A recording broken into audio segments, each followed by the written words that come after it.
I'm JosieWose and it's time for us to read Spider-Man. This is the Marvel Hero Collection Storybook, and if you like this book, make sure you buy it so you can read along with me. And if you like this video, please give it a thumbs up and subscribe to my channel for more stories just like it.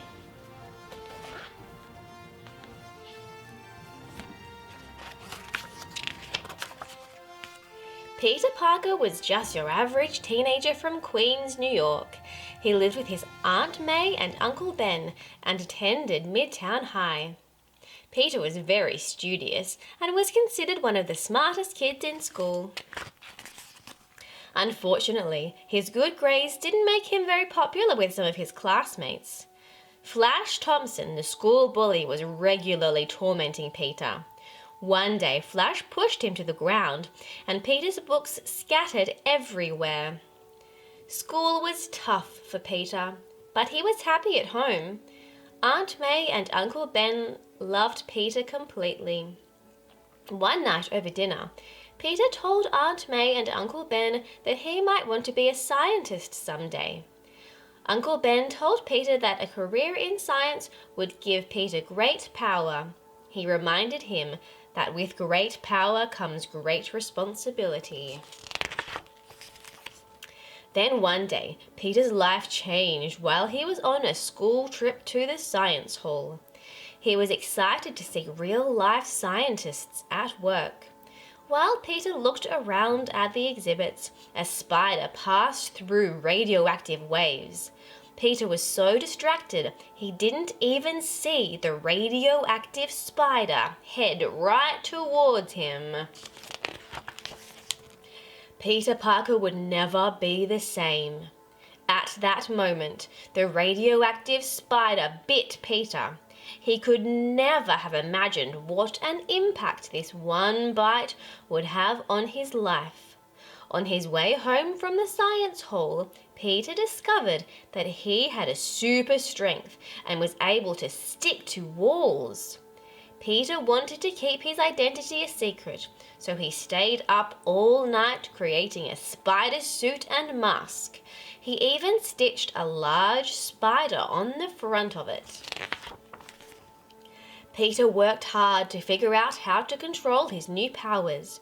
Using his vast knowledge of science, he made web shooters and practiced shooting them in his bedroom. Peter's super strong webs stuck to every surface. Soon his entire room was covered in webs. Okay, so it's not as easy as it looks, Peter thought. It took time and practice before Peter learned to master his newfound skills. Once he got a hang of his skills, Peter honed his spider sense. This meant that Peter got a strong tingling feeling that alerted him to danger. These skills made Peter extremely powerful. Like all teenagers, Peter wanted to make money. He needed a job where he could use his powers to his advantage, so Peter became a wrestler. And in the red corner, Spider-Man, announced the MC. Peter used his powers to defeat every opponent. Many people were surprised by his skills. Spider-Man was getting very popular in the ring. He was quite well known at the wrestling gym too. One night, Peter noticed the wrestling gym was being robbed. Peter didn't care, and the robber ended up getting away. When Peter got home later that night, he saw police cars in front of his house. He raced inside and found out that someone had attacked and hurt Uncle Ben. Aunt May and Peter were devastated. The police officers told Peter not to worry because they had the criminal cornered at an old warehouse. But Peter knew he had to take matters into his own hands. He put on his Spider-Man suit and swung through the city. Peter swung across the bridge with steely determination. He would avenge Uncle Ben. At last, Peter arrived at the warehouse. The thief was stunned as he watched Spider-Man in action. Spider-Man shot a web and trapped the crook. After getting a good look at him, Spider-Man realized that it was the same criminal he had watched escape from the wrestling gym. If only I had stopped him then, he thought. Peter vowed that from then on he would help others whenever it was in his power. He would never let anything like this happen again. The next day, Spider-Man heard about another criminal on the loose in Manhattan. Spider-Man swung down to find Electro. The hero used his web shooters, and after a few tries, the spider villain was defeated. The next day, Spider-Man heard about another criminal on a loose in Manhattan. Spider-Man swung down to find Electro. The hero used his web shooters, and after a few tries, the supervillain was defeated. In that moment, Spider-Man realized it was his destiny to always protect others, and if he worked hard enough, maybe one day he could become a great superhero. Spider-Man thought back to the words that Uncle Ben always used to say, "With great power comes great responsibility." Peter Parker might seem like your normal teenager, but he is the amazing Spider-Man.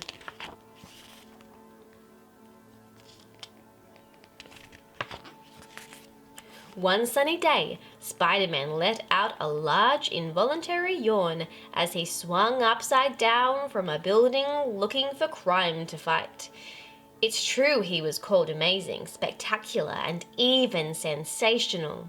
But today, Spider-Man was just sleepy. For the last week, he hadn't been sleeping through the night. His dreams had either been spooky, troubling, or downright silly. Last night, Spider-Man had fallen asleep while babysitting Avengers Tower for the team, who were out on a mission, and it was the silliest and strangest yet. It all started with Spider-Man finding a scroll in Iron Man's lab that looked like a treasure map. Spidey knew he shouldn't have touched the map, but his curiosity got the better of him. He held the map up to the light and saw glistening circuitry and bizarre icons woven through the parchment. Without thinking, Spider-Man tapped one of the icons. An enormous portal opened up and sucked the web slinger right into it. "Whoa!" Spidey shouted as he plunged deeper down the portal. Dazed, Spidey realized he was being tied up by a huge, hairy man. The man grabbed the wall crawler, yanking him forward. "'Tis a masked scurvy dog who appeared out of nowhere, sir," the man growled. A massive buccaneer with a braided beard turned to look at Spider-Man. It was Blackbeard the pirate. "Oh, hello, Blackbeard, the most notorious pirate who ever lived," Spider-Man quipped. "I would love to stay and chat, but I better get going." Spider-Man attempted to flee, but the legendary pirate was not going to let Spider-Man go so easily. Blackbeard eyed the map in Spidey's pocket. Thinking it was a treasure map, the Pirate King snatched it. Then he shoved Spider-Man onto a wooden plank that jutted out over the waves. The web slinger bumped into a man with a hook for a hand who was already standing at the edge of the plank. "I guess we're plankmates," Spidey joked to the man, who spun around to face him. It was Nick Fury. "Nick!" Spider-Man said, shocked. "Who's Nick?" the man replied. Spider-Man soon realized that this wasn't Nick Fury. Nick once told Spider-Man a story about his ancestor. "You're One-Eyed Fury," Spider-Man said. "You're that English spy. Man, I thought Nick was pulling my leg." "Will you keep your voice down, sir?" One-Eyed Fury said in a loud whisper. "I'm undercover." "How's that working for you so far?" Spidey asked. But before they could chat any further, Blackbeard knocked Fury and Spidey overboard. Thinking quickly, Spidey used his super strength to break through his bonds. Then he shot his webs and swung over the water, catching Fury in mid-air. They were both now safely on deck, or so they thought. Spider-Man was untying Fury's ropes when Blackbeard's crew started charging at them. "Don't worry, I've got this," Spidey smirked, swiping Fury's hat. "Oh, and may I? I love a good costume." Spider-Man covered the attacking pirates with a net of webbing. Then he tossed the webbing swashbucklers at the remaining pirates, making them scatter like billiard balls. "Eight ball in the corner, pirate!" Suddenly, Blackbeard snapped his fingers, and two more ferocious buccaneers appeared. "Ahoy, scallywags! May I introduce ye to me buckos, Sandy Jones, and Dr. Squidlegs," Blackbeard boomed. "Ladies, attack!" Spidey turned to One-Eyed Fury and said, "I can't understand a word that this guy says."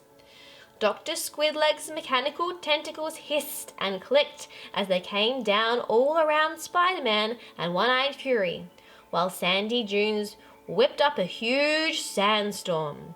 But Spider-Man and One-Eyed Fury were ready. The two heroes worked together as a team to take on the villains. "Follow my lead, Fury," Spider-Man shouted as he covered Dr. Squidlegs in webs. "Is that all you got?" One-Eyed Fury asked. "Watch this." The spy pressed a button on his sleeve, and his hook transformed into a water cannon. A jet of water sprayed out of the cannon, melting Sandy Dunes. Suddenly, the deck began to shake. Blackbeard had used the map to open a portal. Thinking quickly, One-Eyed Fury used his water cannon to pummel the famous pirate and his comrades, knocking them out cold. "Not bad for a guy with one eye and one hand," Spider-Man said, as he grabbed the map and jumped through the portal. "Thank you, sir," One-Eyed Fury called out as he steered the ship. Fury bid Spidey farewell. "I hope we meet again." Peter jolted awake, disoriented and confused. What did the dream mean? Was there hidden treasure in Avengers Tower? Did Nick Fury lead a secret double life? He shivered with relief that none of the Avengers had caught him snoozing on the job. "Oh man, I better get to school," sighed Spider-Man. So Spidey swung towards Midtown High and hoped that things would get better. But it didn't. A week later, one very long spider yawn allowed Shocker to ruin the policeman's ball. Spider-Man groggily swung into action, but not quickly enough. Shocker managed to wreak havoc on the ball before escaping into the night. Look, not only is he a menace, but Spider-Man was sleeping on the job! J. Jonah Jameson shouted from his table as Spider-Man hung his head. The words stung, but he knew. J. Jonah Jameson was right. It was his fault Shocker escaped. Between this instance and the episode at Avengers Tower the previous week, one thing was clear. A sleepless Spider-Man was not much of a Spider-Man at all. Spidey knew he needed to see a specialist, someone who was truly an expert on dreams and the human mind, and he knew just the doctor to call. "Dr. Strange," Peter said, greeting his old friend. "I'm sorry to interrupt you, but I've been having trouble sleeping," Dr. Strange said as Spider-Man entered the Sanctum Sanctorum. He had felt Spidey's sleeping troubles long before Spider-Man had come to his doorstep. Dr. Strange threw his arms wide as he conjured the magical Eye of Agamotto. "The Eye of Agamotto has shown me that you've been experiencing strange dreams," Strange told Peter, "and now it will show those to me." Soon Dr. Strange was looking at Spider-Man's dreams. He saw silly dreams like Spidey's swashbuckling against Sandy Dunes and Squidlegs, but he also saw some scary nightmares. In some, he was back at elementary school and forgotten to wear his pants. In others, the Sinister Six were winning every battle against him. Your sleep is interrupted by the supernatural. Your dreams are being invaded by the most dastardly of nocturnal threats. Your mind is plagued by the villainous nightmare himself, Strange shouted. With a snap of his fingers, Strange placed Peter into a deep trance. Then, with the help of the Eye of Agamotto, Dr. Strange dived straight into Peter's dream. Peter suddenly found himself in the dream where he was pantless in front of his entire class, and though he was still embarrassed, he was no longer alone. Dr. Strange stood tall beside him, urging him to see the nightmare for what it truly was. The dream is yours to control, Strange told Peter. Peter concentrated, and the class vanished. They were replaced by the master of bad dreams, Nightmare, and his trusty steed, Dreamstalker. The Sorcerer Supreme commands you to release your hold of this hero, Strange shouted. But Nightmare simply laughed. I take power from dreams, Dr. Strange, Nightmare began, and with a hero as strong as Spider-Man, I'll finally be great enough to defeat you. As Dr. Strange and Nightmare launched into combat, Peter knew he had to help the Sorcerer Supreme, somehow. Even in the dream state, Spider-Man had to lend a hand, and he realized he knew just how to do it by using the power of imagination. He remembered Dr. Strange's words, "The dream is yours to control." Peter thought and thought and thought, as hard as he could. To his amazement, the dream around him began to change. They weren't in Peter's school anymore, but on a giant chessboard, and Spider-Man was in control of the pieces. It would seem Spider-Man is using the powers of his own dreams against you, Dr. Strange declared to Nightmare. Spidey played move after move, defeating Nightmare's pieces until the villain was the only one left in play. Outnumbered, the villain retreated, leaving Peter's mind. You've won today, Strange, but you've not seen the last of me, Nightmare shouted as he rode Dreamstalker out of Peter's mind and back to his home in the Shadow Realm. Don't worry. I look forward to defeating you again, Dr. Strange replied. Peter woke with a start, feeling better than he had in quite some time. He was pleased to find the good doctor waiting with a warm cup of tea. This is Wong's special herbal blend, Dr. Strange said. It should calm your mind after a night like this. Peter drank the tea and felt the hot liquid clear his mind. He felt refreshed and recharged. Most importantly, he felt ready to be Spider-Man again. Spidey stood up. I can't thank you enough, Doctor, but I have some unfinished business I need to tend to. Spider-Man swung out into the night, eager to finish the job he'd been unable to complete earlier. He found Shocker trying to rob a bank with the secret code he'd stolen earlier from the bank's president, who'd been at the policeman's ball. Spider-Man wouldn't be outmaneuvered again. Gotcha! Spidey shouted as he webbed Shocker's gauntlets before knocking the vibrating villain to the floor with a well-timed kick. If you see him on the dance floor later, give J. Jonah Jameson my best, Spidey called out to the policeman who pulled up as he swung away, leaving Shocker trapped on the ground. As Spidey made his way home, he decided to go down one of his favorite alleys. He looked out to the busy city outside and saw that everything was the way it was. Catching Shocker was a job well done. Your friendly neighborhood is finally back, whispered Spider-Man to the unnoticing crowd. After a while, the tired hero swung home, changed into his pajamas and slipped under the sheets. There were no monsters under the bed, and the only things in his closet were his clothes and his spider suits. For the first time in what felt like weeks, Peter Parker finally got an amazing night's sleep that was dream-free. Well, almost. Thanks for reading Spider-Man with me, everyone. I'm JosieWose, and I'll see you next time. Bye!